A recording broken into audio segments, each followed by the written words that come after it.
நெல்லை மாவட்டம் நாங்குநேரி சட்டமன்ற தொகுதி அமமுக வேட்பாளர் இசக்கிமுத்து தொகுதியில் உள்ள ஒவ்வொரு கிராமத்திலும் 100% சிசிடிவி கேமராக்கள் பொருத்தப்பட்டு பாதுகாப்பு உறுதி செய்யப்படும் என வாக்குறுதியளித்தார்.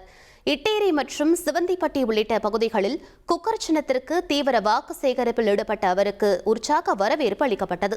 பிரச்சாரத்தில் பேசிய அவர், அரசு பள்ளிகளை தனியார் பள்ளிகளுக்கு நிகராக மாற்றும் வகையில் அனைத்து பள்ளிகளிலும் இணைய வசதியுடன் கூடிய ஸ்மார்ட் போர்டுகள் அமைக்கப்படும் எனவும் உறுதியளித்தார்.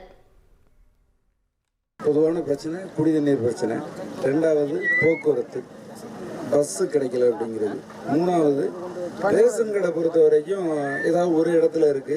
இங்கே தேவையான ரேஷன் கார்டுகள் இருந்தால் ஒரு பகுதி நேர ரேஷன் கடையை நம்ம இங்கே கொண்டு வந்துடலாம். அது இருந்தும் சில இடங்களில் அதற்கான முன்னெடுப்புகளை எடுக்காமல் இருந்திருக்காங்க. அதை நம்ம மாற்றி அமைக்கணும். அதே போல் குளங்கள் பக்கத்தில் எல்லா ஊருக்கும் நமக்கு நாங்குநேரி தொகுதியை பொறுத்த வரைக்கும் நம்மளுடைய முதுகெலும்பே விவசாயம்தான். விவசாயத்தை நம்பி தான் நம்ம வாழ்ந்துட்டு இருக்கோம். இனி செல்லும் இடமெல்லாம் செய்தி. தந்தி டிவியின் வாட்ஸ்அப் சேனலை ஃபாலோ பண்ணினா செல்ல இருக்கும் இடமெல்லாம் செய்தி. இதோ QR கோட் இப்பவே ஸ்கேன் பண்ணுங்க, ஃபாலோ பண்ணுங்க.